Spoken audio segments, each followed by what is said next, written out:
Welcome to The Explainer. Imagine trying to take on the entire weight of a state's judicial system from inside a jail cell. Today, we're looking at a truly fascinating, highly detailed legal document from June 2026. It's a comprehensive criminal complaint, appeal, and application for judicial supervision regarding the mass arrest of a group known as Lifechanyuan.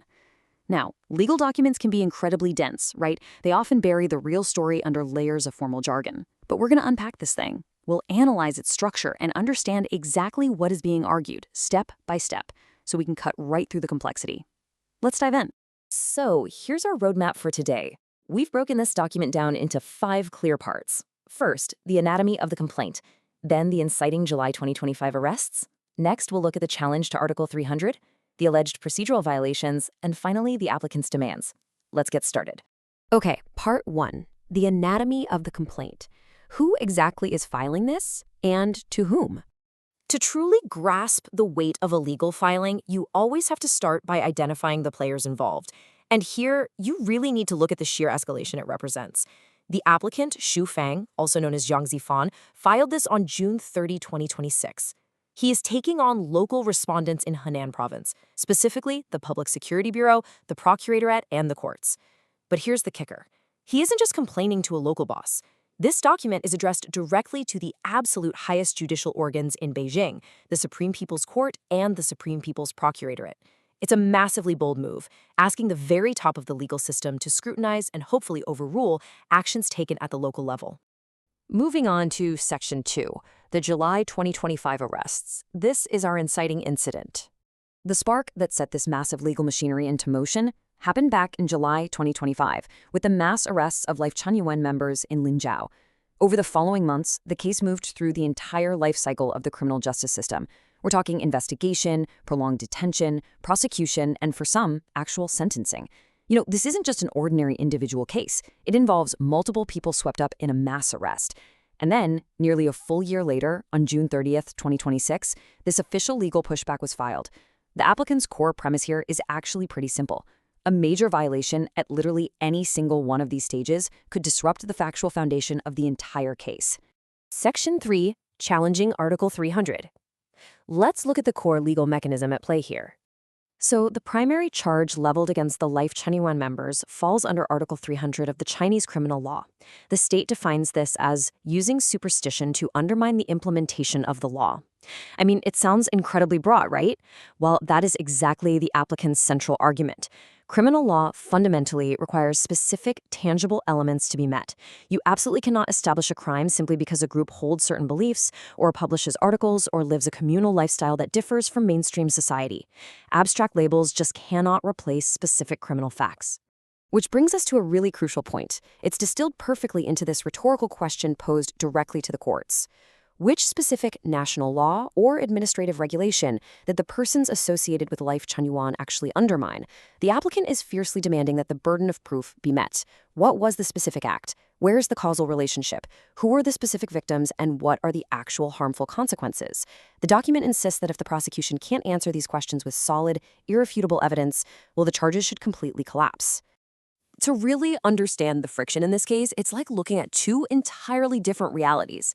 The prosecution frames this group with heavy criminalizing labels. They call it a superstitious organization, organized crime, and accuse them of controlling personnel. But the applicant? They describe those exact same activities as normal expressions of belief, voluntary communal living, cooperative labor, and mutual support in old age. Basically, they're arguing that the state arbitrarily took a peaceful, nonprofit communal lifestyle and essentially copy-pasted criminal labels right onto it, completely mistaking voluntary mutual aid for an illegal syndicate.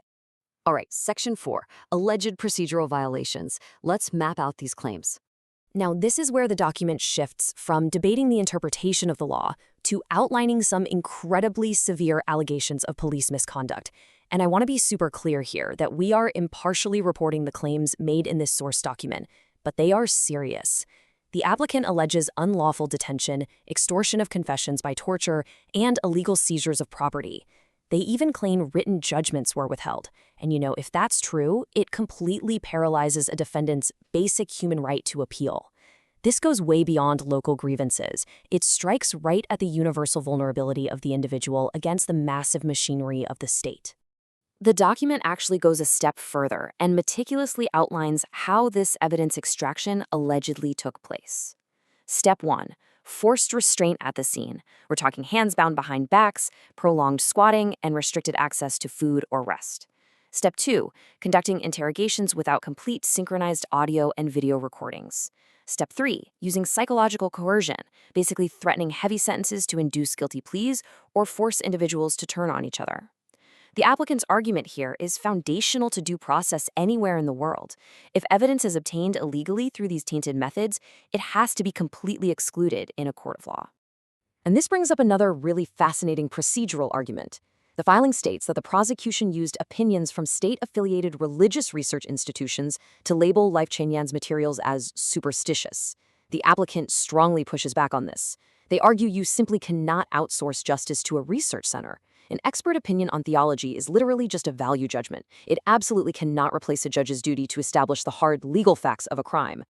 Finally, Section 5, the applicant's demands. What are the proposed legal solutions? So after laying out the timeline, challenging the legal premise, and alleging severe misconduct, the applicant drops a sweeping list of demands. First, they want formal judicial supervision and review proceedings initiated immediately. Second, they demand the retrieval and open review of all key evidence, like those interrogation videos. Third, they want fundamental rights guaranteed for detainees, things like lawyers, medical care, and appeals.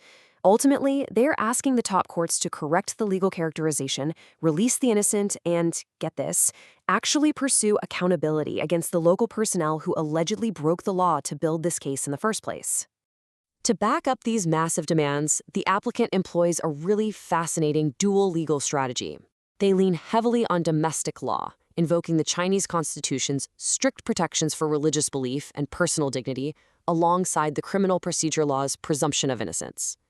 But they also appeal to international law, citing the Universal Declaration of Human Rights to highlight the right to a fair trial and freedom from arbitrary arrest. The applicant makes it very clear. They aren't asking anyone to act outside of the system. They are just asking the Chinese judicial system to actually enforce its own constitutional promises and international commitments. We're going to end this explainer with a direct quote from the very conclusion of the filing.